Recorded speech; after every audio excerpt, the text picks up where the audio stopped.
ओम सहनाववतु सहनौ भुनक्तु सह वीर्यङ्करवावहै तेजस्विनावधीतमस्तु मा विद्विषावहै। ओम शान्तिः शान्तिः शान्तिः। ओम यो ब्रह्माणं विदधाति पूर्वं यो वै वेदांश्च प्रहिणोति तस्मै तं देवमात्मबुद्धिप्रकाशं मुमुक्षुर्वै शरणमहं प्रपद्ये। ओम शान्तिः शान्तिः शान्तिः। हरिः ओम श्री गुरुभ्यो नमः। हरिः ओम।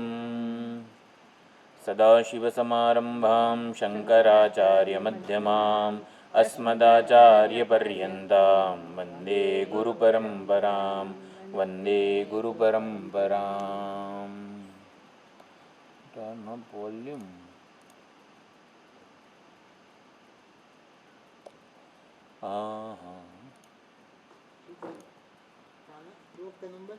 ના આ એક મંગલાચરણ કરી લઈએ. આ ના પાડે. સંભળાય જ બધાને બરોબર કે ઓછું સંભળાય? ઓકે. ના મારામાં કંઈક ટર્ન અપ વોલ્યુમ એવું આવ્યું એટલે.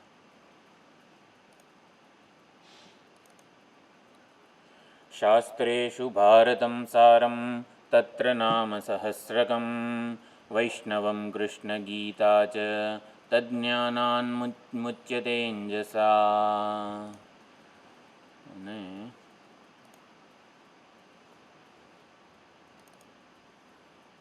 સચ્ચિદાનંદરૂપાય કૃષ્ણાય ક્લિષ્ટકારિણે નમો વેદાંતવેદ્યાય ગુરવે બુદ્ધિસાક્ષિણે કૃષ્ણદ્વૈપાયनं વ્યાસં સર્વલોકહિતે રतं વેદાબ્જભાસ્કરં વંદે શમાદિનિલયં મુનિં સહસ્રમૂર્તેઃ પુરુષોત્તમસ્ય सहस्रनेत्राननपादबाहोः सहस्रनाम्नां स्तवनं प्रशस्तं निरुच्यते जन्मजरादिशान्त्यै.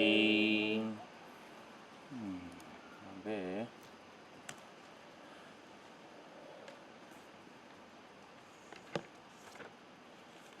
શ્લોક નંબર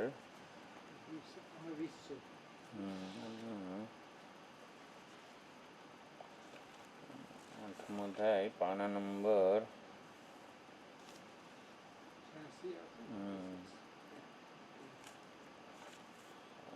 8 ત્રિકકુમંગલમ ઈશાન પ્રાણદ પ્રાણો 8મો શ્લોક છે. 21મો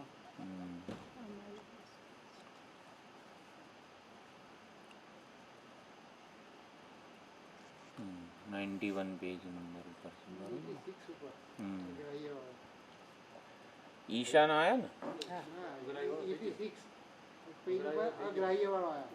એ થઈ ગયો. કૃષ્ણ શબ્દ એનું બધું આપણે જોયું. અગ્રાહ્ય શાશ્વત કૃષ્ણ.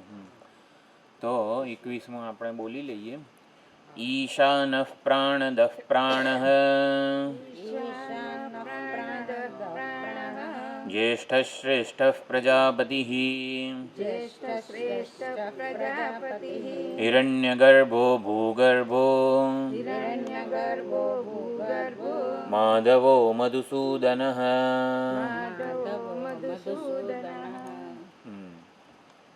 તો ઈશાન 8મો શ્લોક 64મું નામ છે ઈશાન. તો વિષ્ણુ સહસ્રનામ સમગ્ર મહાભારતનો જે મહાભારતના 5 રત્નો જે છે, ભગવદ્ ગીતા છે, ગજેન્દ્ર મોક્ષ છે, વિષ્ણુ સહસ્રનામ છે, આ બધા 5 રત્નો છે. તો 5 રત્નોમાંનું એક આ વિષ્ણુ સહસ્રનામ છે. વિષ્ણુ સહસ્રનામ અને શિવ મહિમ્ન સ્તોત્ર જ્ઞાન અને વૈરાગ્ય વગેરેની સમૃદ્ધ અભ્યુદય અને નિશ્રેયસ માટે આપણે દરેક મનુષ્યએ મુમુક્ષુએ આનો પાઠ પારાયણ વગેરે કરવાનું છે. આશ્રમોમાં એટલે જ ત્રિકાળ સંધ્યાના ભાગરૂપે બપોરે વિષ્ણુ સહસ્રનામ અને સાંજે શિવ મહિમ્ન સ્તોત્ર વગેરેનું પારાયણ થતું હોય છે. તો જેમ જેમ આ મંત્રો પોતે જ વિષ્ણુ ભગવાન દેવતા છે, એટલે વિષ્ણુ ભગવાનનું નામ પણ છે, વિષ્ણુ ભગવાનનું વિશેષણ પણ છે.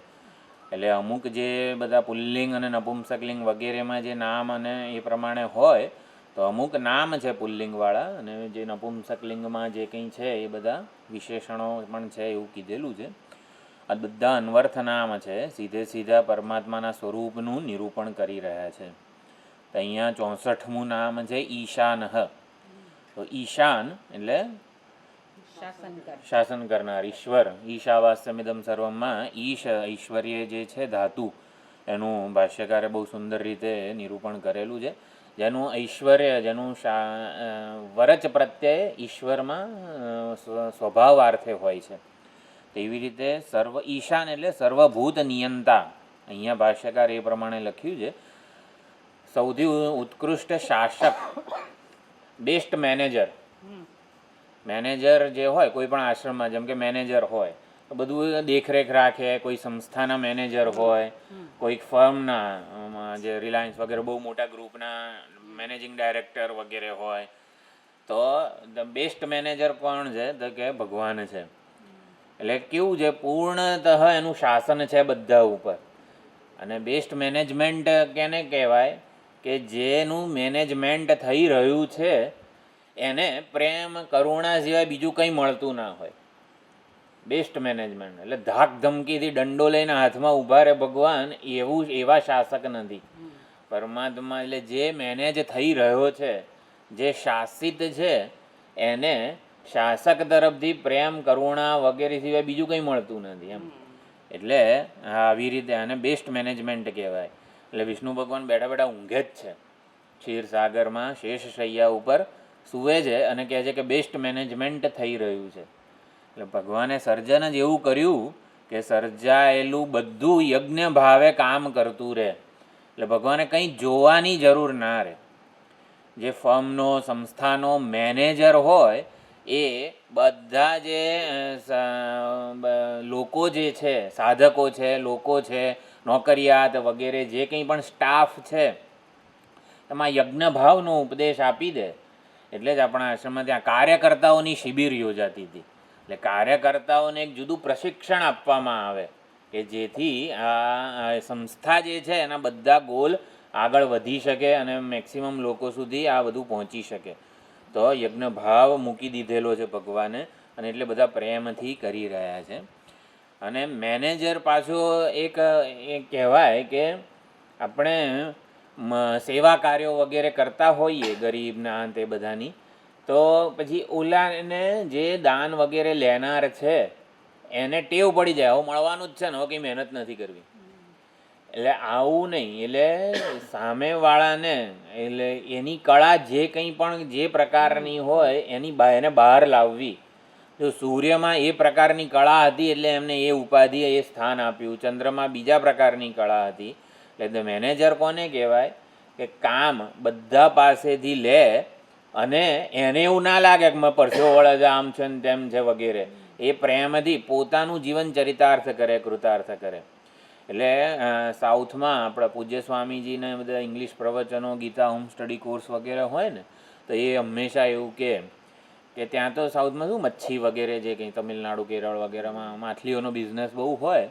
તો ગરીબ વગેરે હોય ને તો રોજનું જાણે કે સવાર સાંજ થોડી માછલીઓ આપી દઈએ એટલે રાંધીને ખાય. જાણે કે નહીં, ડોન્ટ ગીવ હિમ ફિશ. એને માછલી ડાયરેક્ટ આપી દો તો તે કહે ટીચ હિમ હાઉ ટુ ફિશ. ટીચ હિમ એટલે એને શીખવાડો માછલી પકડાય કઈ રીતે, અને એ જાતે એ પ્રમાણે કરે અને પછી પોતાનું ગુજરાન. Don't give him fish, teach him how to fish. એક આ બહુ પૂજ્ય સ્વામીજીના ઇંગ્લિશ પ્રવચનોમાં ઘણું બધું આવે છે. મેનેજર એટલે આપણે આ ઉપાધિમાં એટલા જ માટે ભગવાને અમુક વિશેષતા, કૌશલ્ય વગેરે જે કંઈ છે મૂકેલું છે. એટલે એને નેતા, કુશળ નેતા કહેવામાં આવે છે.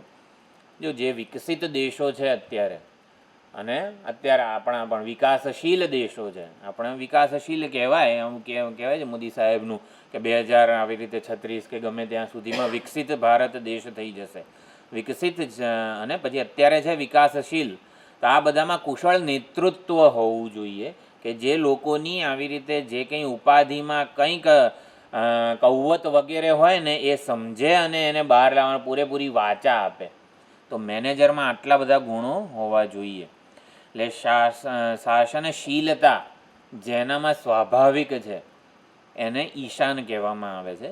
શાસનશીલતા એટલે ઈશ્વરમાં શાસન કરવા પણ એ સ્વભાવ છે, પણ સ્વભાવમાં શું છે કે બધા સદ્ગુણો છે, એટલે કરુણા છે, પ્રેમ છે વગેરે.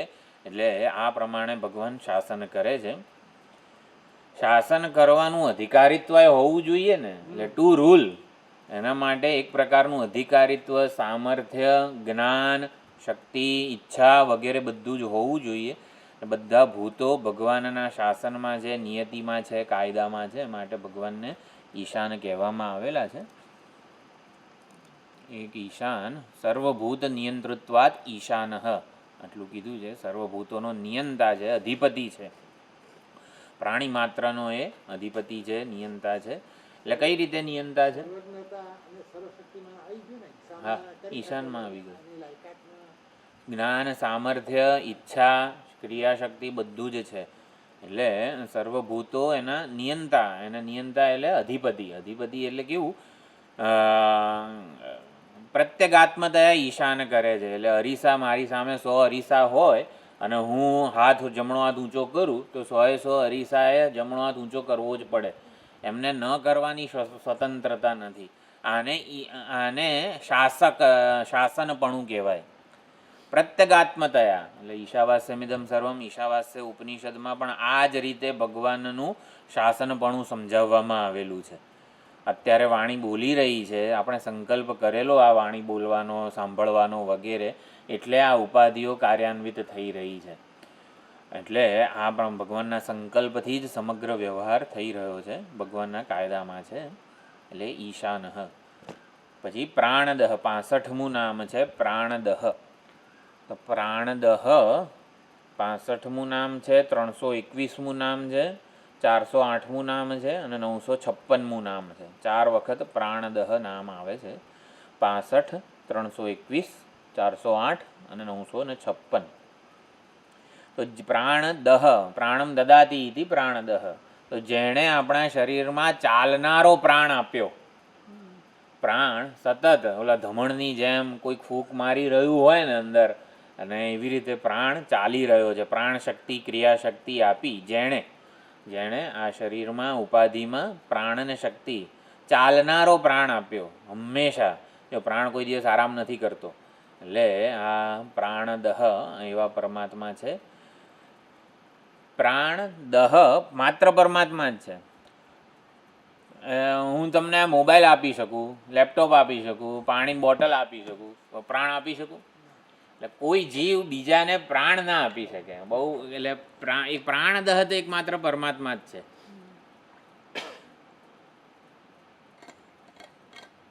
બીજાને પ્રાણ આપવા એટલે એ પ્રમાણે આપણે બીજું બધું આપી શકીએ જે પ્રાણ નથી આપી શકતા. આપણે બીજું બધું રાખી શકીએ જે આપણી પાસે પ્રાણ રાખી શકીએ. એટલે પ્રાણદહ એટલે પ્રાણદહ પરમાત્મા. હા, એટલે બધું રાખી શકીએ અને આપી શકીએ, પ્રાણ નથી રાખી શકાય. પ્રાણ આપવામાં અને રાખવામાં આપણે સ્વતંત્ર નથી. પ્રાણ આપવામાં અને રાખવામાં જે સ્વતંત્ર છે ને એ આ પરમાત્મા પ્રાણદહ છે. થોડી વ્યુત્પત્તિઓ ભાષ્યમાં છે. પ્રાણાન દ્યતિ. દ્યતિ એટલે દહમાં ઘણી બધી ધાતુઓ આવી જાય તો પ્રાણાન દ્યતિ એટલે પ્રાણ ખેંચી લે છે. ખંડયતિ એટલે પ્રાણને આવી રીતે યમરાજાના રૂપમાં આવીને હરી લે છે, ખેંચી લે છે. આપણું પ્રારબ્ધ વગેરે ઉપાધિનું પૂરું થાય એટલે પ્રાણને ખેંચી લે છે. પછી પ્રાણાન દીપયતિ, શોધયતિ. આમ સજીવ વગેરે જે છે એમાં પ્રાણને શોભાવે છે. આપણા દ્વારા બહુ ઉત્કૃષ્ટ કાર્યો વગેરે થાય. જો જે કંઈ ઓલિમ્પિક વગેરે સ્પર્ધાઓ છે એમાં જે રમતવીરો છે અથવા તો કોઈ પણ ક્ષેત્રે જે બધી સિદ્ધિઓ મેળવીએ છીએ આપણે, એ બધી પ્રાણની સિદ્ધિઓ છે. પ્રાણ સરખો ચાલતો હોય ને તો જ આપણે એ પ્રમાણે જે તે ક્ષેત્રમાં સિદ્ધિઓ મેળવી શકીએ છીએ. એટલે કોઈ પણ ઓલો 100 મીટરની રેસનો, 400 મીટરની કે મેરેથોન દોડનો જે ફર્સ્ટ નંબર ગોલ્ડ મેડલ કે ગમે તે ટૂંકમાં ભાગ લેવું એ જ બહુ મોટી વાત છે. એ બધાના પ્રાણ શોભે છે. આટલું ચાલવું ને દોડવું ને બધું જે છે એટલે એના પ્રાણ શોભે છે, એટલે આપણામાં રહેલા પ્રાણને શોભાવે છે. અત્યારે વાણી સુંદર સત્સંગ કરી રહી છે, શ્રવણેન્દ્રિય સત્સંગ સાંભળી રહી છે, પ્રાણ શોભી રહ્યો છે આવા દ્વારા. તો પ્રાણાન દીપયતી શોધયતી અને પ્રાણાન દાતી લુનાતી એટલે કે ખેંચી લે છે વગેરે. આપણે ભાષ્યમાં એકવાર જોઈ લઈએ. પ્રાણાન દદાતી ચેષ્ટયતી વા, તો પ્રાણને આપે છે, એટલે આપણી બધી જ ચેષ્ટાઓ પરમાત્માના, એટલે પ્રાણની એટલા માટે આટલી બધી ઉપાસનાઓ આપણી ઉપનિષદોમાં વગેરેમાં છે. તો પ્રાણદહ એટલે કોહ્યેવાન્યાત કફ પ્રાણ્યાત, તૈત્તરીય ઉપનિષદમાં કીધું પ્રાણ સ્વરૂપ પરમાત્મા જો ન હોત તો કોણ જીવત, કોણ પ્રાણ્યાત, કોણ પ્રાણન ક્રિયા કરત. એટલે ઇતિ શ્રુતે યદ્વા પ્રાણાન કાલાત્મના દ્યતિ ખંડયતી, તો કાળ રૂપે યમરાજા કૃતાંતક રૂપે આવીને પ્રાણનું ખંડન કરે છે, પ્રાણને લઈ જાય છે, હરી લે છે. ઇતિ પ્રાણદહ પ્રાણાન દીપયતી શોધયતી વા, તો આપણા પ્રાણને શોભાવે છે, બહુ ઉત્કૃષ્ટ વગેરે કાર્યો થતા હોય તો એ પ્રાણની જ શક્તિ છે અને એમાં પરમાત્મા જ પ્રગટ થાય છે. પ્રાણાન દદાતી લુનાતી ઇતિ વા પ્રાણદહ, એટલે નષ્ટ પણ કરે છે પ્રલય કાળે. અને પછી એટલે પરમાત્મા જ પ્રાણને આદેશ આપનાર છે, એટલે પ્રાણને આપનાર પણ એ છે, પ્રાણને લઈ લેનાર પણ એ છે. એટલે જન્મ અને મૃત્યુ કીધું છે ને, જીવનના બે છેડા જન્મ અને મૃત્યુ જ આપણા હાથમાં નથી, તો પછી વચ્ચેની જે છે આખું જીવન દોરી, એ આપણે આમ કરું છું તેમ કરું છું એટલે જીવું છું વગેરે, એ આપણે અભિમાન કરી જ ન શકીએ. એટલે પ્રાણ આપનાર અને લેનાર બેઉ પરમાત્મા જ છે. પ્રાણ લઈ લેતા જોઈએ ને આપણે કોઈકના, આપણા સ્વજન વગેરેના પણ, ત્યારે પણ એ પરમાત્મા જ છે, પરમાત્મા સિવાય બીજું કંઈ નથી. એટલે આપણી બધી લાગણીઓને આપણે પરમાત્મા સાથે જોડી શકીએ એના જ માટે આ બધા સત્સંગ વગેરે આપણે જે વિચાર કરી રહ્યા છીએ, ઉપરથી લાગે વિષ્ણુ સહસ્રનામ ભણીએ છીએ અને શ્વેતાશ્વતર ભણીએ છીએ અને બધું ભણીએ છીએ, આપણે એક જ વસ્તુ કરીએ છીએ, આપણી બધી લાગણીઓને વ્યવહારને ઈશ્વર સાથે જોડીએ છીએ. પ્રદાન કરી રહ્યા છે, એક એક ક્ષણ, તો આપણી કોઈ અસ્તિત્વ નથી. એક પ્રાણના રૂપમાં આપણને જીવન આપે છે, જીવન. હા, એટલે સમગ્ર ચેષ્ટા, વ્યવહાર, સંકલ્પ, બધી ઈચ્છાઓ, આ બધી જ કેનેશિતમ ભરતી પ્રેષિતમ વગેરે બધું પરમાત્મા થકી જ છે. એટલે એના મહિમાને આપણે આ રીતે સ્મરણપટ ઉપર લાવવાનો પ્રયત્ન કરીએ છીએ. પછી 66મું નામ છે પ્રાણહ. તો પ્રાણદહ પછી પ્રાણહ નામ છે 320મું પણ છે અને 407મું પણ છે. એટલે પ્રાણદ એક મિનિટ હું મ્યુટ કરેલું છે ભૂલથી. હા બોલો. ચતુર્વિધ ભગવાન પાચન કરે છે. આ બેમાં ફરક શું છે? પ્રાણદહ અને પ્રાણ તો હજી આવશે ને, સમજાઈશ ને. પ્રાણદહ પ્રાણ આપનાર લેનાર બધું થાય. હા હા. અને પ્રાણ તો પ્રાણ નામ છે 66મું, 320 અને 407. પ્રાણીતિ ઇતિ પ્રાણ, એટલે વ્યુત્પત્તિ જે રીતે તમે કરો એ પ્રમાણે અર્થ આમાં થાય છે. તો જે પ્રાણન ક્રિયા કરી, કોણ જીવી કોણ રહ્યું છે અહીંયા? તો કે હું જીવું છું, હું પ્રાણ શ્વાસ વગેરે જીવ એવું કહે છે ને. એટલે આ પ્રમાણે ક્ષેત્રજ્ઞ જે જીવ છે એ પણ પરમાત્માનું જ રૂપ છે. ક્ષેત્રજ્ઞ છે, જીવ છે, એ પણ પરમાત્મા જ છે. અત્યારે આપણે જેને કહીએ છીએ ને કે મેં આ કર્યું વગેરે, એ બધું પ્રાણને જાય છે, પ્રાણે જ કરેલું છે. પ્રાણે જ ક્રોધ કરેલો છે, પ્રાણે જ રાગ દ્વેષ, પ્રાણને જ બધું છે. વ્યવહાર કરનારો આ શરીરમાં રહીને જે કરતા ભોગતા છે ને એ પ્રાણ છે હકીકતમાં. હવે આપણે સમજવાનું છે કે પ્રાણ કોનું રૂપ છે. એટલે જ બૃહદારણ્યક ઉપનિષદમાં ઉદ્ગીત બ્રાહ્મણમાં પ્રાણની ઉપાસના વગેરે આવી ત્યારે ઇન્દ્રિયોમાં સ્વાર્થ અને અભિમાન હતું, માટે પાપથી વિંધાઈ જતી હતી. એટલે આંખને કંઈક સારું જોવાની ઈચ્છા છે, કાનને કંઈક સારું સાંભળવાની ઈચ્છા છે વગેરે. એટલે પોતાના માટે સ્વાર્થ અને સંકોચ, અભિમાન પણ છે, સ્વાર્થ અને અભિમાન, અને એ નબળાઈને લીધે પાપથી વિંધાઈ જતી હતી. પરંતુ પ્રાણને આ અસુરો જે છે પાપથી વિંધી ન શક્યા. કેમ? કારણ કે એમાં સ્વાર્થ નથી અને અભિમાન નથી.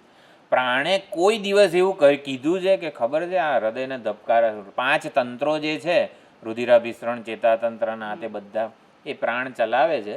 એટલે પ્રાણે કોઈ દિવસ અભિમાન કર્યું મેં હૃદયને આટલા દિવસમાં આટલી વાર ધબકાવું છું વગેરે? એટલે પ્રાણે આટલું ઉત્સર્જન તંત્રથી માંડીને જે ચાલે છે મળમૂત્રના તે બધી જ વસ્તુઓ, પ્રાણે કોઈ દિવસ એમાં એ કાર્ય કરવામાં ના આનંદ પણ અનુભવી નથી અને કોઈ ઉત્કૃષ્ટ કાર્ય કરવામાં પોતાને આમ હું મોટો વગેરે પણ કીધું નથી. એટલે પ્રાણ એ મૂક સેવક છે. તો પરમાત્મા પ્રાણ રૂપે, એટલે પ્રાણ એ પરમાત્માનો પ્રતિનિધિ છે. પ્રાણ એ પરમાત્માની ઉપાધિ છે. પરમાત્માએ અહીં આ શરીરમાં આવવું હોય ને તો પ્રાણ જોઈએ. એટલે નારદજી, સનતકુમાર, આપણે ભૂમા વિદ્યા જે ભણ્યા ને એમાં પ્રાણને પરમાત્મા માની બેઠા હતા. કારણ કે પ્રાણ એ પરમાત્માની ફર્સ્ટ અભિવ્યક્તિ છે, ઉપાધિ છે. પરમાત્માને જોવો હોય ને આ રહ્યો ને પ્રાણ એમ. એટલે આપણે કોઈ મોટું ફર્મ રિલાયન્સ હોય, મુકેશ અંબાણી વગેરે, કે આ જ છે મુકેશ અંબાણી, કે એટલે એનું બધું જે કામ કરતો હોય એને જોઈ લીધા એટલે પતી ગયું એમ. એટલે જાણે કે પરમાત્માને આપણે જોવા હોય, એને આમ સાક્ષાત્કાર વગેરે છે ને, તો જે ઉપાધિ પરમાત્માએ સ્વીકારી છે આ વ્યષ્ટિ દરેકે દરેકમાં, એને આપણે જોઈ લઈએ, એને ઉપાસી લઈએ, એને સમજી લઈએ કે આ તો પરમાત્માની ઉપાધિ છે, તો આપણે બહુ નજીક છીએ. નારદજી જેમ અંતિમ સિદ્ધિએ પહોંચી ગયા હતા પ્રાણમાં અહંભાવ સ્થાપીને. અત્યારે આપણો અહંભાવ દરેકે દરેક વ્યક્તિત્વમાં, આખા સંપૂર્ણ વ્યક્તિત્વમાં છે. સંકેલીને પ્રાણમાં અભિમાન કરવાનું છે કે હું પ્રાણ છું. અત્યારે આંખથી જોઉં છું એટલે આંખમાં અભિમાન છે, કાનથી સાંભળું છું કાનમાં અભિમાન છે, પણ હું પ્રાણ છું એવું અભિમાન. એટલે બધી જગ્યાએથી અભિમાનને સંકેલીને પ્રાણમાં અભિમાન, તાદાત્મ્ય વગેરે કરવાનું છે. પ્રાણ જેવો છે ને એવા એના સદ્ગુણોથી માંડીને આપણા હુંમાં એ બધા આવે. તો પ્રાણીથી પ્રાણ ક્ષેત્રજ્ઞ પરમાત્મા એવું કીધું. તો પ્રાણ એટલે આ જે આખું સતત આ બધું હૃદયથી માંડીને બધું ચલાવી રહ્યો છે. તો વ્યષ્ટિ પ્રાણ એને જીવાત્મા કીધો, સમષ્ટિ પ્રાણને હિરણ્યગર્ભ કીધેલો છે. તો પ્રાણ જ ઉપાદાન છે. પ્રાણ એટલે અહીંયા કૌશિતકી ઉપનિષદમાં પણ પ્રાણ અને પ્રજ્ઞા એવી બે ઉપાધિ હતી. પ્રાણ ક્રિયાશક્તિ અને જ્ઞાન શક્તિ. મન અને પ્રાણ આ બે જાણે કે પરમાત્માની ઉપાધિ છે.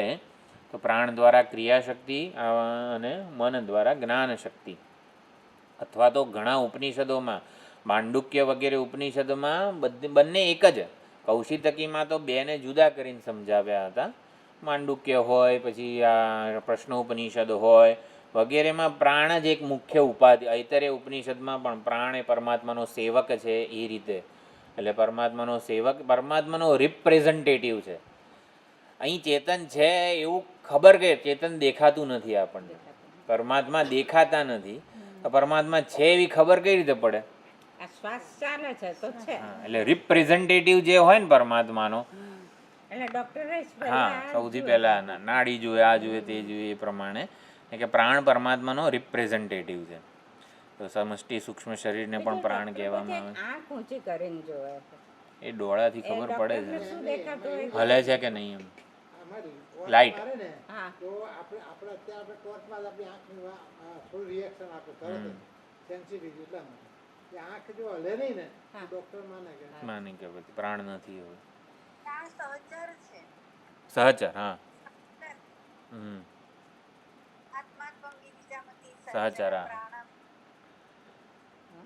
આત્માત્વમ ગિરિજામતિ સહચરાહ પ્રાણાહ. પરમાત્માના સહચર સેવકો છે બધા. ઓલું સ્વામીજી જાય તો સાથે બધા સેવકો હોય ને, એટલે પરમાત્મા જ્યાં જાય ને ત્યાં બધા પ્રાણના બધા સેવકોને લઈને જાય એવું છે. એટલે જ્યેષ્ઠ આમાં આપણે ભાષ્ય નથી જોયું ને.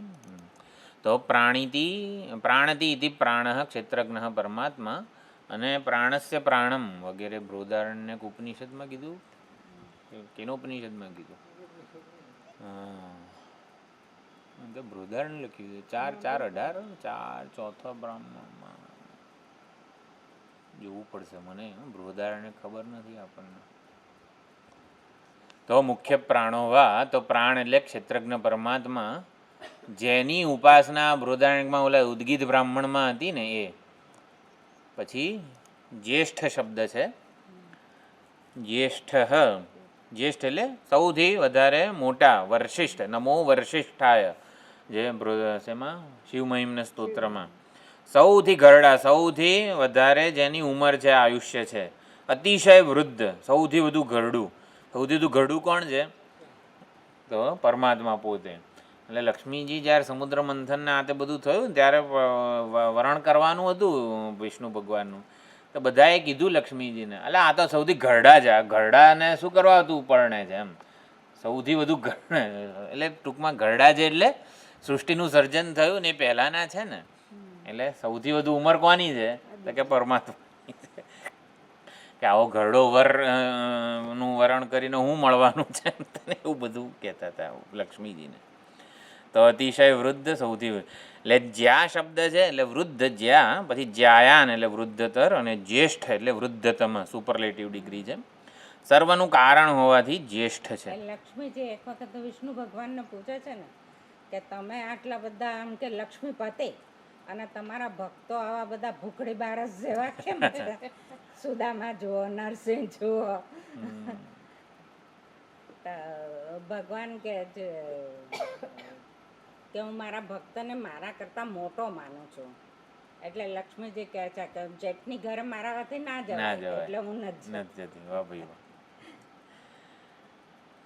સર્વ કારણ હોવાથી જ્યેષ્ઠ છે. પછી 68મું નામ શ્રેષ્ઠ. તો શ્રેષ્ઠ એટલે પ્રશસ્યતમ.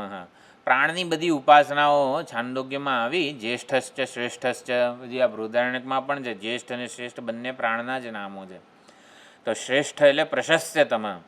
તો પ્રશસ્ય સૌથી પ્રશંસનીય કોણ છે? તો કે પરમાત્મા છે. સર્વાતિશય, સર્વથી મહાન, સર્વથી શ્રેષ્ઠ આ પરમાત્મા છે. અને આ જ્યેષ્ઠ શબ્દમાં પણ કહેવામાં આવ્યું પરમાત્મા ઋક સંહિતા ભાષ્યમાં છે કંઈ કોટેશન એનું. વૃદ્ધતમો જ્યેષ્ઠ જ્ય ચ, પાણીની સૂત્ર છે. ઇતિ અધિકારે વૃદ્ધસ્ય ચ, જે મિનિંગ થતો હશે પાણીની સૂત્રનો.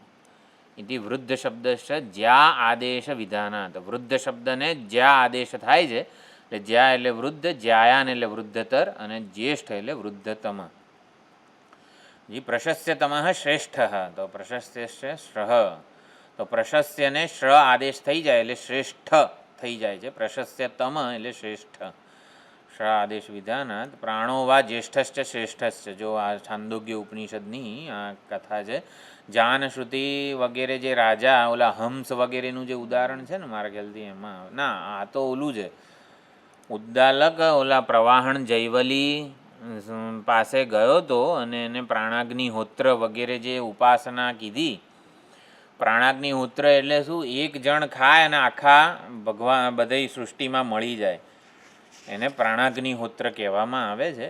પ્રાણાગ્નિહોત્રી જે હોય ને એ એકવાર જમે ને ત્યારે આખી સૃષ્ટિનું જે છે ને એ બધા જમી લે છે. તો એ પ્રવાહણ જૈવલી પાસે ઉદ્દાલક અને શ્વેતકેતુ બંને જાય છે એ વૈશ્વાનર પ્રાણની ઉપાસના માટે. તો એનું આ કોટેશન છે, પ્રાણો વા જ્યેષ્ઠશ્ચ શ્રેષ્ઠશ્ચ. એટલે પ્રાણ જ્યેષ્ઠ છે, શ્રેષ્ઠ છે એવું અહીંયા કીધું. પ્રાણ એટલે અહીંયા પરમાત્મા. તો પરમાત્મા જ જ્યેષ્ઠ અને શ્રેષ્ઠ ઇતિ શ્રુતે હે મુખ્ય પ્રાણો વા શ્રેષ્ઠશ્ચ ઇતિ અધિકરણ સિદ્ધત્વાત. બરોબર. સર્વકારણત્વાત વા જ્યેષ્ઠ, સર્વાતિશયત્વાત શ્રેષ્ઠ. તો સર્વનું કારણ છે, સર્વથી અતિશય આ પ્રાણ છે. એટલે પરમાત્માએ શ્વાસ લીધો, હવા વગર શ્વાસ લીધેલો છે. એટલે હવાનું સર્જન જ નહોતું થયું. એટલે સૌથી પુરાણ છે પરમાત્મા. શ્વાસ લઈએ છીએ એટલે જ આપણે જન્મ મૃત્યુ વગેરે છે, પણ પરમાત્માએ હવા વગર શ્વાસ લીધેલો છે એટલે સૌથી વધારે જ્યેષ્ઠ છે. પછી પ્રજાપતિ. તો 69મું નામ છે પ્રજાપતિ, અને 197મું નામ પણ પ્રજાપતિ છે. તો પ્રજાપતિ, પ્રજાનામ પતિ, નિમિત્ત કારણ, જેને આપણે નિમિત્ત કારણ કહીએ છીએ, એફિશિયન્ટ કોઝ. તો અધિપતિ, કર્મફળ દાતા જેને કહેવાય. એટલે આમાં આપેલો જ એ શ્લોક ઈશ્વરત્વેન સર્વાસામ પતિ પ્રજાપતિ નથી. તો કર્મફળ દાતા અર્થ થયો એક. પછી નિમિત્ત કારણને પણ પ્રજાપતિ કહેવાય. અને એટલે કર્મફળ દાતા જે દાન આપનાર છે, હકીકતમાં દાન આપનાર એક ઈશ્વર જ છે. આપણે જ્યારે કોઈને પણ દાન આપીએ ત્યારે એટલે મહાત્માઓને બધા કહે છે એક શ્લોક બોલવાનો છે દાન વખતે. હિરણ્ય ગર્ભ સમવર્તતાગ્રે ભૂતસ્ય જાતઃ પતિરેક આસીત. લગભગ અહીંયા આપણી યજ્ઞશાળાથી માંડીને યજ્ઞ થતા હોય ત્યારે પણ આ શ્લોક બોલાતો જ હોય છે. દાન આપતી વખતે આ શ્લોક બોલીને દાન આપવાનું હોય છે. કોઈને પણ કોઈ વસ્તુ આપીએ વગેરે ત્યારે દાનનું અભિમાન આપણામાં ન જ મેં આપ્યું વગેરે. કારણ કે આપણે કોની પાસે, આપણા બાપ દાદા પાસેથી આપણી પાસે આવ્યું, બાપ દાદાએ કોની પાસે જ લીધું. એમ સૌથી પહેલો જે હતો એણે તો જમીનથી માંડીને જે કંઈ પણ છે તો પરમાત્મા પાસેથી કોઈ પૂછ્યા કર્યા વગર સીધું લઈ જ લીધું, આ મારું એમ કરીને. એટલે જે શ્લોક એક બોલવાનો હોય છે એટલે દાન એનું ઈશ્વરાર્પણ થઈ જાય. હિરણ્ય ગર્ભ સમવર્તતાગ્રે ભૂતસ્ય જાતઃ પતિરેકા આસીત. જે કંઈ જન્મેલું છે ભૂત વગેરે એ બધાનો એક જ પતિ હિરણ્યગર્ભ પરમાત્મા જ છે. સદાધાર પૃથ્વીમ દ્યામુત ઈમામ. એટલે એણે જ આ પૃથ્વી, અંતરિક્ષ, સ્વર્ગ, આખું બ્રહ્માંડ ધારણ કરેલું છે. એ જ સમગ્ર બ્રહ્માંડનો એકમાત્ર પતિ છે, અધિપતિ સ્વામી છે. કસ્મૈ દેવાય હવિષા વિધેમાં. અમે કોને દાન આપીએ છીએ? કસ્મૈ દેવાય. એ જ પરમાત્મા હિરણ્યગર્ભ જે છે એનું આ પ્રતીક છે. અને એ વ્યક્તિ વગેરે જે છે સંસ્થા એને હું દાન આપું છું. એમ હવિષા એટલે કે આ આહુતિ વડે અમે કોને પૂજીએ છીએ? એ પરમાત્માને. એમ એટલે પ્રજાપતિનો અર્થ કર્યો નિમિત્ત કારણ અથવા તો અધિપતિ, અને કર્મફળ દાતા. તો કર્મફળ દાતા રૂપે પ્રજાપતિ રૂપે એ જ છે. આપણે પ્રજાપતિ એટલે 8 પ્રજાપતિઓ જે ઉત્પન્ન થયા હતા, જેમને અભ્યુદય અથવા તો સૃષ્ટિ ચલાવવાનો ઉપદેશ બ્રહ્માજીએ આપ્યો, અને પછી સનતકુમારો જે 4 હતા એને નિવૃત્તિ પરાયણ જીવનનો ઉપદેશ આપ્યો. એ બધા આ જે સમગ્ર પૃથ્વી જે પરંપરાથી ચાલે છે, એટલે મા બાપથી સંતાન પરંપરા જે ચાલે છે, એકચ્યુઅલી પ્રજાપતિ છે. બંને માતા અને પિતા એ પ્રજાપતિનું શું, એટલે પ્રજાપતિ દ્વારા સંતાન પરંપરા ચાલે છે, નહીં કે આપણા દ્વારા. માતા પિતા દ્વારા નથી થતું સંતાન પરંપરા. જે કંઈ પણ છે પ્રજાપતિ દ્વારા થાય છે. પ્રજાપતિ અંશ આપણે છીએ, એટલે એના થકી આ પરંપરા ચાલે છે. એ અર્થ પણ કરેલો છે. એટલે આપણે રઈ પ્રાણ વગેરે પ્રશ્નોપનિષદમાં જોયું હતું પ્રજાપતિ. તો ત્યારે છે ને આપણે જે નોટ બનાવીને લખ્યું હતું ને એમાં લખેલું છે કે કોઈ માતા પિતા એવું વિચારે કે મેં આ બાળકને ઉછેર્યો અને મોટો કર્યો અને જન્મ આપ્યો વગેરે, તો એ માતા પિતાનું અભિમાન ખોટું છે. હકીકતમાં પ્રજાપતિએ જ બાળકને જન્મ આપ્યો છે, એ જ ઉછેરે છે વગેરે. ત્યાં પ્રશ્નોપનિષદમાં આ રીતે પ્રજાપતિ છે. પછી પ્રાણ મહિમા સ્તોત્ર, ત્યાં પ્રાણ મહિમ્ન સ્તોત્ર એવું પણ હતું, આપણે જોયેલું. એટલે થયું. પછી હિરણ્યગર્ભ 70મું નામ છે અને 411મું નામ છે હિરણ્યગર્ભ. હિરણ્યગર્ભ એટલે વિષ્ણુ ભગવાન વગેરે પણ થાય. હિરણ્યગર્ભ જેના ગર્ભમાં હિરણ્ય છે. હિરણ્ય છે એટલે ચમક છે. તો હંમેશા કોઈ ચમકતું હોય તો ચમકે શેના લીધે?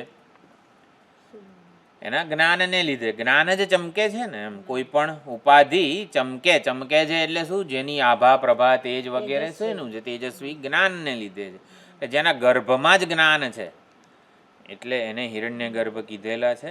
હિરણ્યગર્ભ બ્રહ્માદિ વગેરેનો પણ આત્મા છે. તો સમગ્ર સૃષ્ટિ આ હિરણ્યગર્ભનું આ શરીર છે. એટલે સમગ્ર સૃષ્ટિ જ્ઞાનને, અને પૂજ્ય સ્વામીજી બહુ સુંદર રીતે આને સમજાવતા હતા. Each and everything રિવીલ્સ intelligence.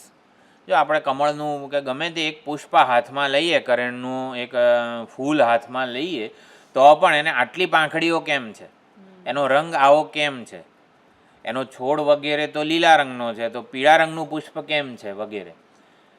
એટલે દરેકે દરેક વસ્તુ સૃષ્ટિની જે છે એ ઇન્ટેલિજન્સ જ્ઞાનને રિવીલ કરે છે, પ્રગટ કરે છે. એટલે હિરણ્યગર્ભ આખા સૃષ્ટિ જેના ગર્ભમાં છે એ તો હિરણ્ય ગર્ભ આ જ્ઞાન સ્વરૂપ છે અને માટે સૃષ્ટિ આટલી ચમકી રહી છે. સમગ્ર સૃષ્ટિ જ્ઞાનને ઇન્ટેલિજન્સને પ્રગટ કરી રહી છે.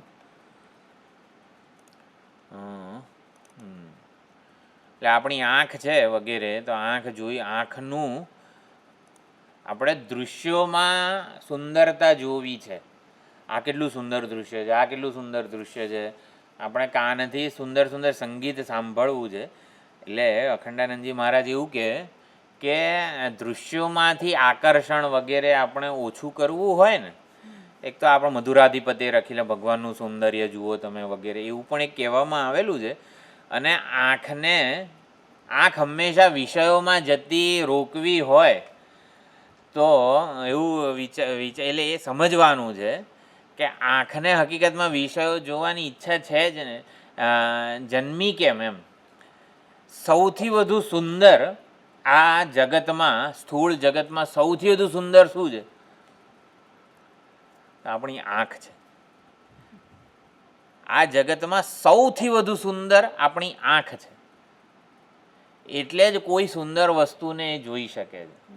એટલે વસ્તુની સુંદરતા ત્યાં જગતમાં નથી, આપણી આંખમાં છે.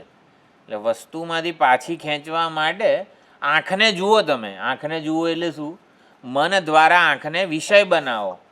અત્યારે આંખ દ્રષ્ટા બને ને ઓલા દૃશ્ય જગતને જુએ છે, એના મન દ્રષ્ટા બને ને આંખને જુઓ. એટલે આંખ સૌથી વધારે સુંદર છે. આપણા કાન સૌથી વધારે સાંભળવા યોગ્ય છે. બધી સુગંધ વગેરે, નાકની સુગંધ સૌથી વધારે, ઘ્રાણેન્દ્રિય વગેરે જે છે, એટલે લયની પ્રક્રિયા એ રીતે પણ સમજાવતા હતા. શેમાં આવ્યું મને ખબર નથી. હમણાં શું લખ્યું છું? વિભૂતિ યોગ, હા, 10મો અધ્યાયમાં આવેલું છે. બોલો, આ બધી વસ્તુઓ. એટલે આંખ સૌથી વધારે, દુનિયામાં સૌથી વધારે સુંદર વસ્તુ હોય ને તો આંખ છે. તો હિરણ્ય ગર્ભ, જેના ગર્ભમાં હિરણ્ય જ્ઞાન વગેરે છે. હા, હિરણ્મય અંડાંતરવર્તિત્વાત. અંડ એટલે બ્રહ્માંડ, તો બ્રહ્માંડ અંતર્વર્તિત્વાદ હિરણ્ય ગર્ભ. તો હિરણ્મય એટલે કે સુવર્ણ એટલે જ્ઞાનાત્મક જે છે, જેનો ગર્ભ એ. બ્રહ્મા વિરિંચિ તદાત્મા, તો બ્રહ્મા કે વિરિંચિ જે છે એનો એ આત્મા છે. હિરણ્ય, જો આ મંત્ર છે ઋગ્વેદ સંહિતાનો 10મું મંડળ છે, 128મો સર્ગ છે ને પહેલો મંત્ર છે. હિરણ્ય ગર્ભ સમવર્તતાગ્રે ભૂતસ્ય જાતઃ પતિરેક આસીત સદાધાર પૃથ્વીમ દ્યામુતે મામ કસ્મૈ દેવાય હવિષા વિધેમાં. દાન કરતી વખતે આપણે આ મંત્ર બોલવાનો છે. લખી નાખો આ ગ્રુપમાં. આ ઋગ્વેદનો છે આ મંત્ર.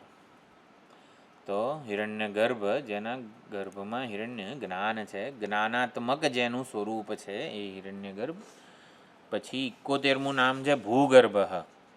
તો ભૂ ગર્ભે યસ્ય સહ, તો ભૂ જેના ગર્ભમાં છે. ભૂ એટલે સમગ્ર બ્રહ્માંડ જેના ગર્ભમાં છે.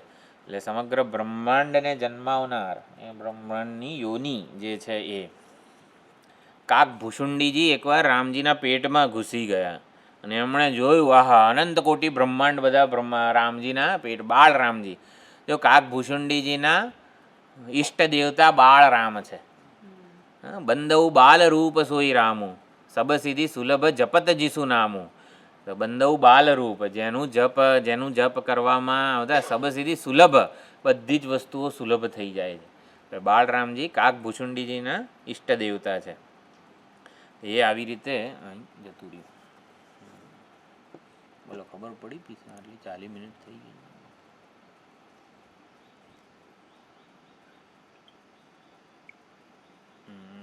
ક્યાં ગયું?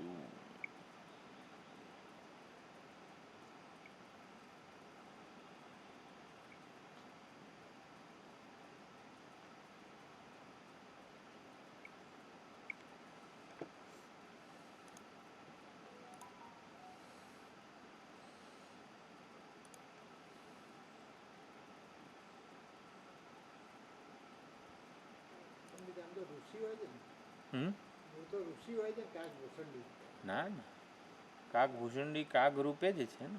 એટલે પહેલાનો જન્મ એમનો આવી રીતે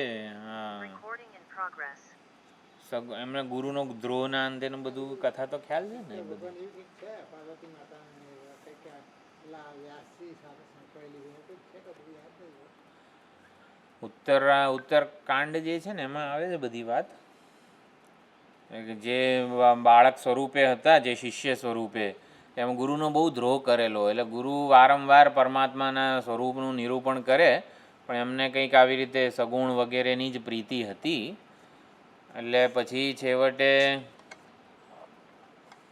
એવું બહુ ભગવાન ક્રોધાયમાન થઈ ગયા શિવજી, કે ગુરુનો આટલો દ્રોહ કરે છે એમ. તો પણ પછી ગુરુજી પોતે હા ઉજ્જૈનના મંદિરમાં, હા મહાકાલમાં. હા હા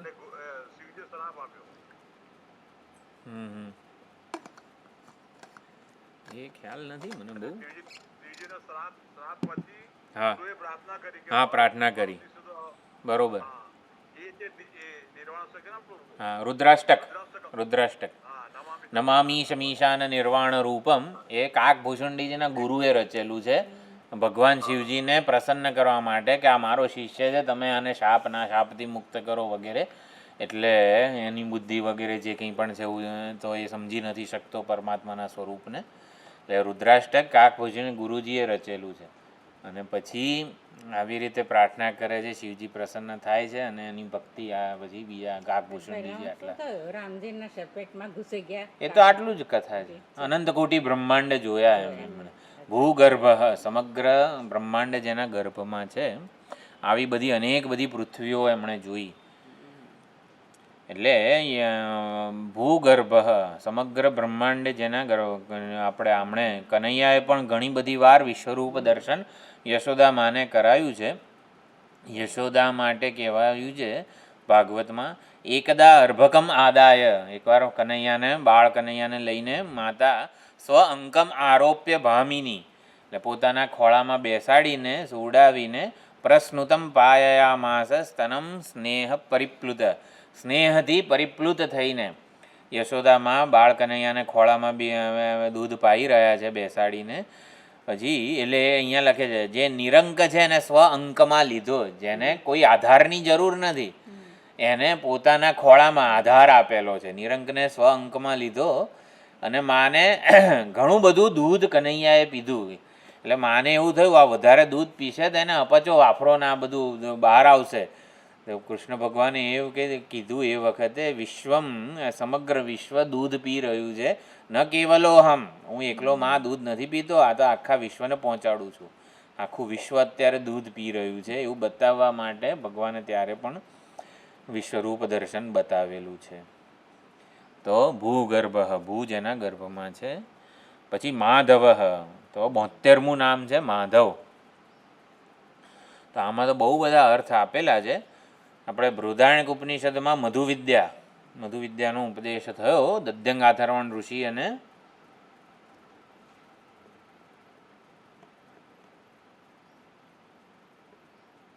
એવું ના ચાલે.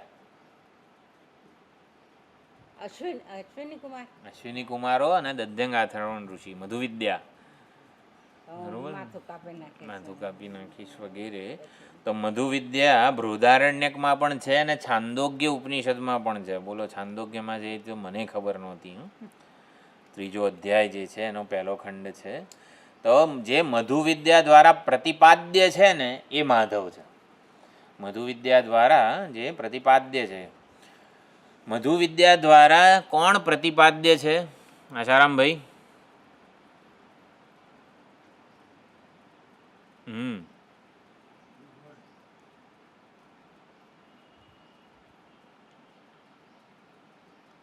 મધુવિદ્યા માધવ, એ તો બધું એ તો સમજ્યા હવે. કોણ એટલે આપણને આમ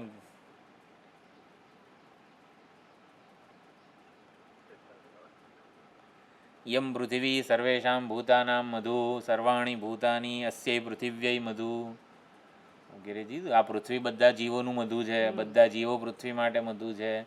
એમાં જે અમૃતમય તેજોમય પુરુષ છે વગેરે જે આવ્યું એ સૌથી છેલ્લે 14 કે 15 મધુ બતાવ્યા, સમગ્ર સૃષ્ટિમાં ઉપકારક સંબંધ બતાવ્યો.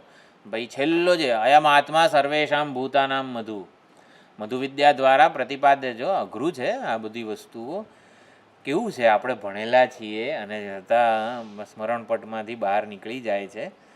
એટલે અયમ આત્મા સર્વેશામ ભૂત, જે 16મો છેલ્લો મંત્ર તો એ કોઈનો મધુ નથી. જે ચૈતન્ય પરમાત્મા છે એ કોઈનો મધુ નથી, એવું આવ્યું ને છેલ્લે. મધુ હોવું એટલે શું? ભોગ્ય હોવું. તો પૃથ્વી બધા માટે ભોગ્ય છે, બધા જીવો પૃથ્વીના ભોગ્ય, કારણ કે જીવો નાશ પામે, પૃથ્વીમાં ભળી જાય છે વગેરે. દરેક વસ્તુનું આવી રીતે જોડકું બતાવવામાં આવેલું હતું. તો મધુ વિદ્યા દ્વારા પ્રતિપાદ્ય જે આત્મા છે ને એ આ માધવ છે, જે જેના માટે સર્વભૂતો મધુ છે, પરમાત્માના ભોગ્ય છે આપણે બધા. એટલે જીવ જ્યારે કંઈક સમર્પણ કરે, યદ કરોશી યદશનાસી વગેરે, જીવ જ્યારે સમર્પણ કરે ને ત્યારે પરમાત્માનો ભોગ્ય બને છે, એવું છે. આ ભાષા છે ને વલ્લભાચાર્યજી કે રામાનંદ સંપ્રદાયની છે, કે આપણે પરમાત્માના ભોગ્ય છીએ, એટલે સમર્પણ કરવા દ્વારા ભોગ્ય બનવાનું છે. બધી ભક્તિ સંપ્રદાયની બધી સિદ્ધાંત છે અમુક. તો મધુવિદ્યા દ્વારા જે પ્રતિપાદ્ય છે એ માધવ છે. મધુ વંશમાં પેદા થનાર હોય એને પણ માધવ કહેવાય. પછી મધુ ઋતુમાં જે રાસ ક્રીડા કરે છે એને પણ માધવ કીધું છે. પછી ધવ, એટલે શું? પ્રમા, એટલે માત્રા એટલે આપણને લાગે માતૃ શબ્દની તૃતીય વિભક્તિ, નહીં ભાઈ. માત્રા એટલે માતા વડે, માતા એટલે શું? સંસ્કૃતમાં માતા એટલે પ્રમાતા, જાણનારો.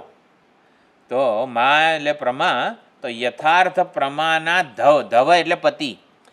યથાર્થ પ્રમા, યથાર્થ જ્ઞાનના પતિ છે આ માધવ, એટલે યથાર્થ જ્ઞાનના સ્વામી છે, જેને લીધે આપણને આ બ્રહ્માકાર વૃત્તિ અને પછી આ જે જ્ઞાન થાય છે તત અને ત્વમ પદના લક્ષ્યાર્થનું ઐક્ય જ્ઞાન થાય છે, એ આ માધવ છે, એના સ્વામી. ઐક્ય પ્રમા આપણે આ અજ્ઞાનની નિવૃત્તિ ક્યારે કરે? માધવ હોય તો કરે. એટલે ઐક્ય પ્રમા જેને અધિષ્ઠિત છે, મહાવાક્યનું જ્ઞાનના અધિષ્ઠાતા દેવ આ માધવ છે. તો એવું ક્યારે કરે પરમાત્મા? જો આપણે તત્વમસી મહાવાક્ય ઉપર ઘણોય વિચાર કરેલો છે, પ્રવચનો તો ઘણા સાંભળ્યા હોય, અને આપણે જાતે બુક્સ વગેરે વેદાંતસાર હોય કે ગમે તે ટૂંકમાં વાંચન પણ કરેલું હોય. તો માધવ જે છે ને ક્યારે અજ્ઞાન નિવૃત્તિ કરે? તો જ્યારે વરણ થયું હોય ત્યારે પરમાત્મા હૃદયમાં જે યથાર્થ પ્રમા જે છે ને એનો ઉદય કરે છે. એ પરમાત્માનું વરણ થાય, આ પરમાત્મા ધવ બનવા જોઈએ. ધવ એટલે પતિ. એટલે પરમાત્માનું વરણ થાય ને ત્યારે પરમાત્મા યથાર્થ પ્રમા આપણા હૃદયમાં જન્માવે છે.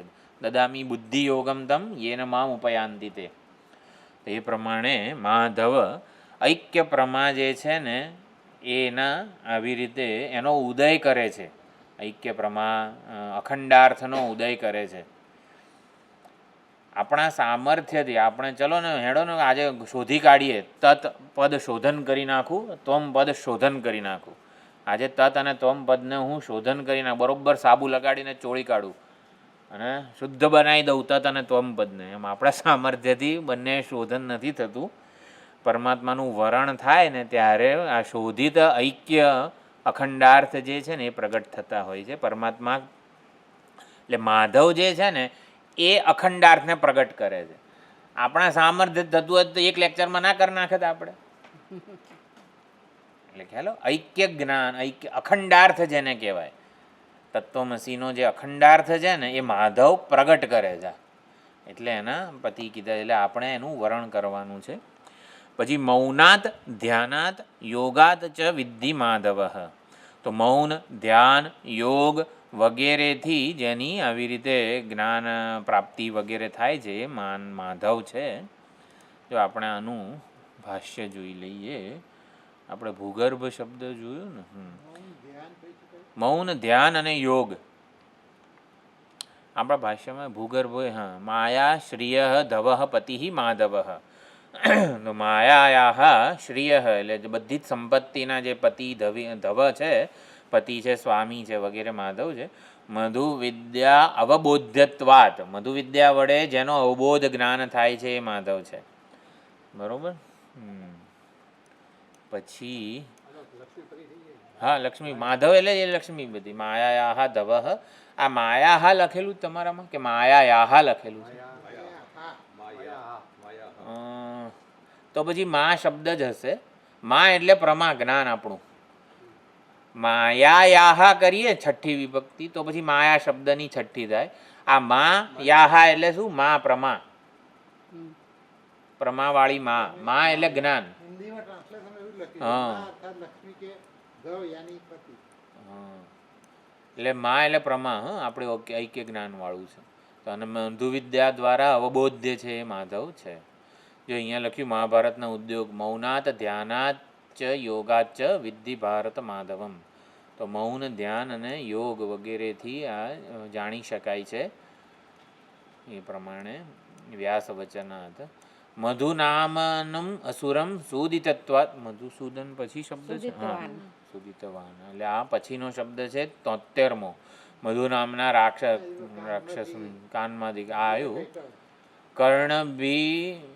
કર્ણમિશ્રોદ્ભવમ ચાપી મધુનામાનમઃસુરમ બ્રહ્મણો અપચિતિમ કુર્વમ જવાન પુરુષોત્તમ તસ્ય તાત વધાદેવ દેવદાનવ માનવાહ મધુસૂદન ઇત્યાહ ઋષયશ્ચ જનાર્દનમ. જનાર્દનને ઋષિઓએ, દેવદાનવ મનુષ્યોએ આવી રીતે મધુસૂદન કયા.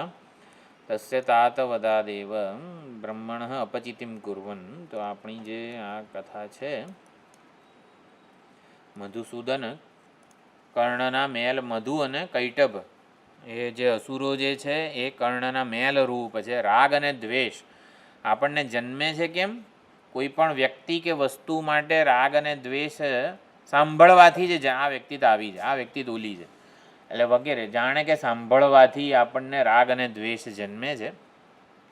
એટલે મધુ અને કૈટભ વિષ્ણુના ભગવાન યોગ નિદ્રામાં સૂતેલા છે, પોઢેલા છે, અને કાનના મેલમાંથી મધુ કૈટભ ઉત્પન્ન થયા. બહુ બળવાન રાક્ષસો દોડતા દોડતા નાભી આગળ બ્રહ્માજીને નાશ કરવા માટે, એટલે બ્રહ્માજી એટલે જ્ઞાન, જ્ઞાનનો નાશ કરવા માટે એ આવી રીતે, એટલે વેદોનું જ્ઞાન બ્રહ્માજીને આપ્યું અને પછી ભગવાન પોઢી ગયા હતા.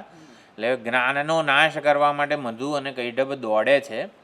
બ્રહ્માજી જ્ઞાનનું એટલે બ્રહ્માજીને મારવા, જ્ઞાનને મારવા માટે ઉદ્યત થયા છે. એટલે તો મધુ અને કૈટભનો વધ ભગવાને કરેલો છે. તો ભગવાન એટલે બ્રહ્માજી યોગ નિદ્રામાં પોઢેલા વિષ્ણુ ભગવાનને ઉઠાડે છે. એટલે આ ઉઠો, જાગો, એટલે જ્ઞાન ભગવાનને જગાડે છે.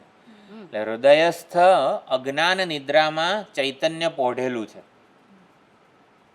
બરોબર. આપણા હૃદય 10મો છે ને, પોઢેલો જ છે ને 10મો, કહેતો જ નથી એટલે અહીં છું એને મને ના શોધીશ બહાર, એમ પોઢેલો છે 10મો. 10માને જગાડવાનો છે. અજ્ઞાન નિદ્રામાં પોઢેલા પરમાત્માને જગાડવાના છે.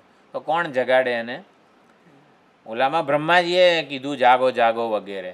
અહીંયા 10માના કેસમાં ઓલો વડીલ ગુરુ કે જે કંઈ છે, આપણા વેદાંતમાં ગુરુ અજ્ઞાન નિદ્રામાં પોઢેલા પરમાત્માને જગાડે છે. જાગે ને પછી યુદ્ધ કરે છે મધુસૂદન. અરે પછી મધુ અને કૈટભ સાથે પરમાત્મા યુદ્ધ કરે છે. 5000 કથા તો ઘણી વાર કીધેલી છે ને મેં, મધુસૂદન વાળી. બોલો. અને પછી એમ નહીં, પહેલેથી શું થયું?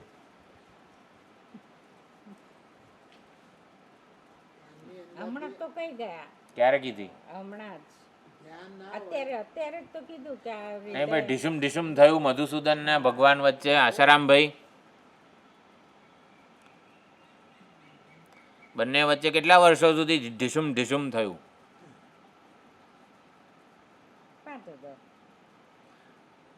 5000 વર્ષ સુધી. પછી શું થયું? આટલા બધા વર્ષો સુધી લડત. ભગવાનથી એ મધુ અને કૈટભ ભણાતા નથી. પછી દેવીને આહવાન કરે. શું થયું? પ્રજ્ઞા, શું નામ? હેતલબેન. પછી એમણે યોગ માયાને વિનંતી કરી વિષ્ણુ ભગવાને કે આપણી બુદ્ધિ ફેરવો જેથી કરીને એ મારી પાસે કઈ એવી માંગણી કરે. એટલે આ પછી મધુ અને કૈરવે એવું કહ્યું કે તું મારી પાસે વરદાન માંગ. વરદાન વિષ્ણુ ભગવાન વરદાન માંગવાનું કહ્યું. હા વિષ્ણુ ભગવાન એવું કહ્યું કે તમે બંને મારાથી મરી જાઓ, હણાઈ જાઓ એવું મને વરદાન આપો. કહું. એટલે પછી મધુ અને કૈરવે એવું કહ્યું કે એવી જગ્યાએ અમને મારો કે જ્યાં આગળ પ્રલયકાલીન જળ કે વિનાશ ના હોય, જળ ના હોય એવી જમીન ઉપર અમને મારો. હા, એટલે ભગવાને એમને પોતાની જાંઘ ઉપર માર્યા, કારણ કે ત્યાં આગળ રાગ દ્વેષના રૂપી વિનાશ નથી, વિષયાસક્તિ કે એવું નથી. કશું નથી. આ ઉદાહરણો છે ને દિવસમાં 10 વાર બીજાને કહેવાનો પાડોશીને ઘેર જઈને તો યાદ રહે. એટલે દરેક જણે પોતાના પાડોશીને કહેવાનું આવું કંઈક કથા વગેરે હોય ને. એમનું રહસ્ય એમને જ ખોલ્યું હા, એટલે મધુન કાંઈ 5000 વર્ષ સુધી લડ્યા, હણાતા નથી. એટલે વિષ્ણુ ભગવાને દેવી ભગવતીને પ્રાર્થના કરી કે એટલે ભક્તિ, આપણા કેસમાં ભક્તિ દેવીને પ્રાર્થના કરી કે આ લોકોની મતિ ફેરવો. મતિ ફેરવાઈ ગઈ એટલે મધુ અને કૈટભે કહ્યું કે વિષ્ણુ ભગવાન તમે શક્તિશાળી છો, 5000 વર્ષ સુધી અમારી પાસે લડ્યા છો, તમે વરદાન માગો, અમે તમારા પર પ્રસન્ન થયા છીએ. એટલે મધુ કૈટભ વિષ્ણુ ભગવાનને કહે છે અમે તમારા ઉપર પ્રસન્ન થયા છીએ, વરદાન માગો. એટલે વિષ્ણુ ભગવાને તરત માગ્યું તમે બંને મારા દ્વારા હણી જાઓ. એટલે આવું માગે એટલે મધુ અને કૈટભે વિચારે છે કે ચારે હજુ સૃષ્ટિનું સર્જન થયું નહોતું, બ્રહ્માજીને ખાલી વેદોનું જ્ઞાન આપ્યું ભગવાને. એટલે ચારે બાજુ જોયું પ્રલયકાલીન જળ છે, એટલે અમને એવી જગ્યાએ મારો જ્યાં પૃથ્વી પાણીથી ભીંજાયેલી ન હોય, જમીન હોય. આવામ જહી અમને બંનેને મારો, યત્ર ઉર્વી એટલે પૃથ્વી, સલિલેન પરિપ્લુતા ન જ્યાં પૃથ્વી પાણી દ્વારા પરિપ્લુત ન હોય ને એવી જમીન ઉપર જઈને અમને મારો. હવે કંઈ જતું જ નહીં ને ક્યાંથી લાવી જમીન. એટલે પરમાત્માએ પોતાની જાંઘ ઉપર બંનેનો વધ કર્યો કે ત્યાં કોઈ જમીન એટલે ભીનાશ નથી. વિષયાશક્તિરૂપી આર્દ્રતા જળ ભીનાશ જ્યાં નથી એને એ જમીન પરમાત્માના જાંઘ એટલે કે પરમાત્માના સ્વરૂપમાં આ બંનેનો વધ થાય છે. આવું છે, પરમાત્માના સ્વરૂપ જ્ઞાન થકી જ રાગ દ્વેષ મધુ કૈટભ વગેરેનો વધ થાય છે. એટલે જ્ઞાન દ્વારા જ અહંકાર, મધુને અહંકાર પણ કીધેલો છે, જે મીઠો લાગે છે. મધુ છે આપણા માટે, એને સાચવવો બહુ આમ ગમે છે આપણને. તો મધુ અહંકારનો વધ જ્ઞાન થકી જ બાધ વગેરે દ્વારા થાય છે. તો આ પ્રમાણે મધુ અને આ કથા ઓલા ચંડીપાઠના પહેલા અધ્યાયમાં જ છે. આવામ જહીન યત્રોર્વી સલિલેન પરિપ્લુતા, આ શ્લોકને આ તે બધી જ આ કથા ચંડીપાઠના પહેલા અધ્યાયમાં જ છે, દુર્ગા સપ્તશતીમાં. તો દેવી ભગવતી વગર સાક્ષાત વિષ્ણુ ભગવાનથી પણ રાગ અને મધુ અને કૈટભ હણાતા નથી. એટલે આપણે એવું કહીએ ને બસ આ જ્ઞાન વગેરે સવાર સાંજ ઉપનિષદોનું શ્રવણ કરીએ ને આન તેને બધું વાત સાચી. વિષ્ણુ ભગવાનથી એકલાથી કશું એક રાગ દ્વેષ મરે ક્યારે? જ્યારે દેવી ભગવતી એની મતિ ફેરવે ને તો કંઈક થાય. એટલે દેવી ભગવતી છે ને એની મતિ ફેરવે છે, રાગ દ્વેષને જ સમજાઈ દે છે કે ભાઈ આ છે ને આ ઉપાધિમાં કંઈ મળે એવું નથી, તમે જાઓ અહીંથી. એટલે કે એની મતિ રાગ દ્વેષ આપણને ત્યારે છોડે જ્યારે એની મતિ ફેરવાય. એટલે કે આપણા માટે જો વિષયાશક્તિને હંમેશા જળ સાથે સરખાવવામાં આવેલું છે. આપણું જે ઉદાહરણ છે તારકાસુરના વધનું, શિવમહિમનાની બુકમાં લખેલું છે. તો વિષયાશક્તિ રૂપી અમૃત કુંડ હતો, જેમાં બોળીને અસુરો બધા પાછા જીવતા થઈ જતા હતા. એટલે ગાય અને પાછરડાનું રૂપ લઈને વિષ્ણુ ભગવાનને બ્રહ્માજી આવીને એ અમૃત કુંડને જ પી ગયા, સુકાઈ ગયો.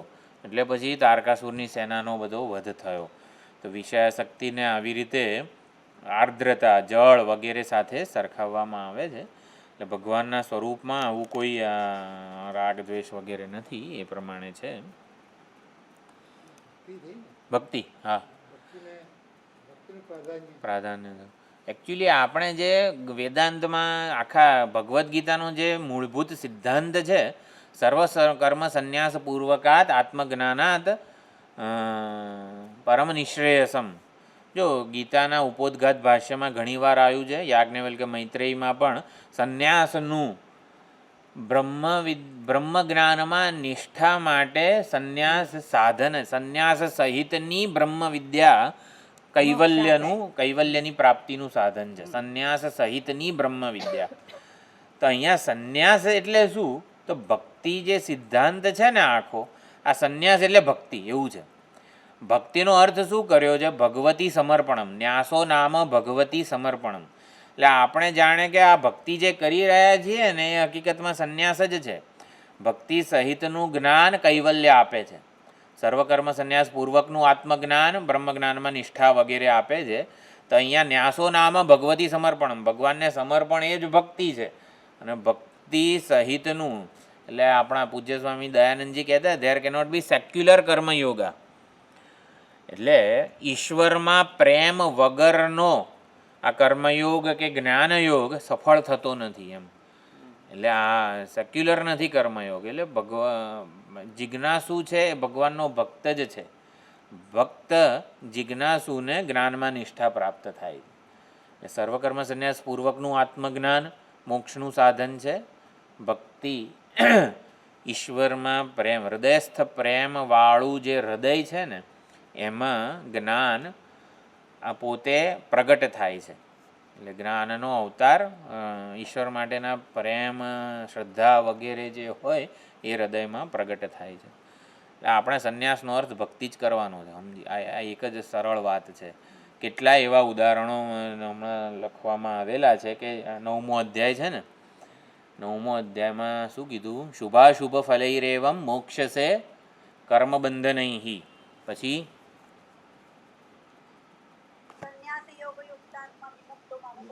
હા, એ જે છે ને એનું જરા ભાષ્યના તે બધું જોઈ. ભાષ્યમાં તો કંઈ બહુ જાજુ છે નહીં. આપણે નીલકંઠમાં લીધો તો સંન્યાસ યોગ યુક્તાત્મા શુભાશુભ ફલૈરેવમ મોક્ષસે કર્મબંધનૈ. નિષ્કામ ભક્ત છે શુભ અશુભનું કર્મબંધન એને ભેદી કે અતિક્રમણ કરી દે છે. અને પછી સંન્યાસ યોગ યુક્તાત્મા થઈને વિમુક્ત મામું પૈશ્યસી, મને પ્રાપ્ત થઈ જાય છે. એટલે મને મારામાં ભળી જાય છે વગેરે. ટૂંકમાં ઐક્ય જ્ઞાન પ્રાપ્ત કરી લે છે. તો સંન્યાસ યોગ યુક્તાત્માનો અર્થ એ જ કરેલો છે. ભક્ત જે છે ને એ આવી રીતે નિષ્કામ ભક્તિથી એ સંન્યાસ યોગ યુક્તાત્મા થાય છે. એવી રીતે ત્યાં સમજાવેલું. 9મા અધ્યાયમાં ઘણા બધા શ્લોકો એવા છે જેમાં સંન્યાસ એટલે ભક્તિ અને સમજી બી શકાય છે. ભગવાન માટે આપણને પ્રેમ કે સમર્પણ હોય ત્યારે આ વિષય સંસાર કે જગતનું મિથ્યાત્વ, આ ઉપાધિનું મિથ્યાત્વ ખબર હોય ને તો જ સમર્પણ થાય ને. ભગવાનની સેવા ક્યારે થાય? મને પરસેવો ના વળવો જોઈએ તો હું સેવા કરું. એટલે આ ઉપાધિમાં કંઈક આપણે અભિમાન છોડીએ, આ ઉપાધિને ભગવત સેવામાં ક્યારે લગાડી શકીએ? જ્યારે આ ઉપાધિના બધી જ આગ્રહ અનુકૂળતા છોડીએ ત્યારે જ ભગવાનની સેવામાં લગાડી શકાય ને. એટલે સંન્યાસ એ જ ભક્તિ છે. હકીકત ભક્તિ કરીએ છીએ ત્યારે આ ઉપાધિ કે એનું આકર્ષણ વિષયોનું વગેરે જે છે એ આપણે છોડી જ રહ્યા છીએ. એટલે જે વેદાંતમાં જેને સંન્યાસ વગેરે જે કીધેલું છે ને એ જ આ ભક્તિ છે. ભક્તિ એટલે ભગવતી સમર્પણમ. સમર્પણ કરવું, શું સમર્પણ કરવાનું છે? જે પકડી રાખેલું છે એનું સમર્પણ કરવાનું હોય. જેનો ત્યાગ કોનો કરવાનો હોય? કે કર્તૃત્વનો ત્યાગ કરવાનો હોય, આપણા મમત્વનો ત્યાગ કરવાનો હોય. જેને સંન્યાસ કીધો છે એ કામ ભક્તિ જ કરે છે ને. કર્તૃત્વનો ત્યાગ ભગવાન માટેના પ્રેમ વગર થાય ખરો? એમ કર્તૃત્વનો બાદ કરવો હોય ભગવાન માટેના પ્રેમ વગર થાય ખરો? તો જે કામ સંન્યાસ કરે છે એ કામ ભક્તિ જ કરે. એટલે ખાલી શબ્દો જુદા આપેલા હોય. દરેકે શાખાએ વેદાંતે જેને સંન્યાસ કીધેલું છે એ જ હકીકતમાં ભક્તિ છે. સંન્યાસ એટલે શું? પરમાત્માનું વરણ થવું જોઈએ. ચૈતન્યનું અકર્તા ભોગતા જે ચૈતન્ય છે એને વફાદાર ક્યારે રહીએ? પરમાત્માને વફાદાર ક્યારે રહ્યા કહેવાય? જ્યારે એના કરતાં જુદાઈ ન રાખીએ. જુદો હું છું તો પછી મારું અસ્તિત્વ ટકાવવા માટે કંઈક ને કંઈક પકડી રાખવું પડે ને. પણ જ્યાં જુદાઈ ના હોય ને ત્યાં પૂર્ણ પ્રેમ હોય. એટલે સંન્યાસનો અર્થ ભક્તિ જ થાય છે. આપણે તો એવું જ સમજવાનું. એટલે આપણે ભક્તિ દ્વારા આ સંન્યાસને જ જીવનમાં લાવી રહ્યા છીએ. પછી પછી તો ચાલો એવું હોય તો પછી રાખીશું. નવો શ્લોક જ આવે છે આખો.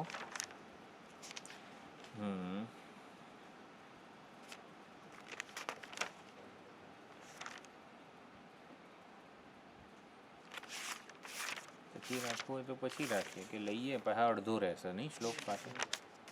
ચાલો વાંધો નહીં. તો જ્યેષ્ઠ ઈશાન પ્રાણદ પ્રાણ વગેરે પ્રાણ એક શબ્દ આપણે મહત્વનો આવ્યો આજે. પ્રાણ એટલે પરમાત્મા, પ્રાણ પરમાત્માની ઉપાધિ છે. હા, માધવ શબ્દ પણ બહુ સુંદર આપણને વિચાર ભાથું આપેલું છે. મધુવિદ્યા દ્વારા પ્રતિપાદ્ય જે છે માધવ છે, અને પ્રમાને પ્રગટ કરે છે, જ્ઞાનને પ્રગટ કરે છે હૃદયમાં, એ પ્રમાણે. અને પ્રાણ શબ્દ પ્રાણ ઉપાધિ છે, પ્રાણ રિપ્રેઝન્ટેટિવ છે. પ્રાણ જ ખરેખર પ્રાણ ઉપાધિમાં પરમાત્મા જેવો છે ને એવો એને ઓળખી શકાય છે. કેવું, અરીસો ચોખ્ખો હોય તો આપણે જેવા છીએ એવા આપણે જોઈ શકીએ. તો પરમાત્માને જોવો હોય ભાઈ કેવો છે, તો કે પ્રાણ ઉપાધિમાં એને જોઈ લો, એ જેવો છે ને એવો છે. કે પ્રાણ ઉપાધિએ કોઈ દિવસ પોતાનો સ્વાર્થ કે અભિમાન વગેરે નથી. ખબર છે આટલા શ્વાસ લઉં છું ત્યારે તું જાગે, એવું પ્રાણે કોઈ દિવસ આપણને આમ ઓલું નથી કીધું. એ સ્વાર્થ નથી, અભિમાન નથી, અને યજ્ઞ ભાવે પ્રાણ જે ચક્ર છે આખું ચાલ્યા કરે છે. મૂક સેવક છે પ્રાણ પરમાત્માનો.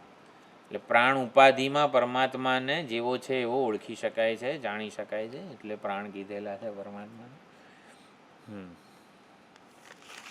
તો આ પ્રમાણે છે, આવતી વખતે જોઈશું. ચાલો. ઓમ પૂર્ણમદ પૂર્ણમિદમ પૂર્ણાત પૂર્ણમુદચ્યતે પૂર્ણસ્ય પૂર્ણમાદાય પૂર્ણમેવાવશિષ્યતે.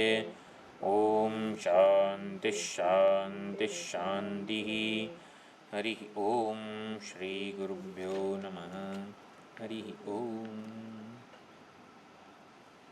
એકાદી વાર શ્વેતાશ્વતરનું આમ તો આમાં તો બહુ એવી ખાસ જરૂર નથી, જિજ્ઞાબેન નથી ને. એકાદી વાર કદાચ શ્વેતાશ્વતર જ્યારે આમ તો આવતા શિબિરમાં તમે જાઓ છો, શુક્રવારે છે ને શિબિર, 12 તારીખે છે.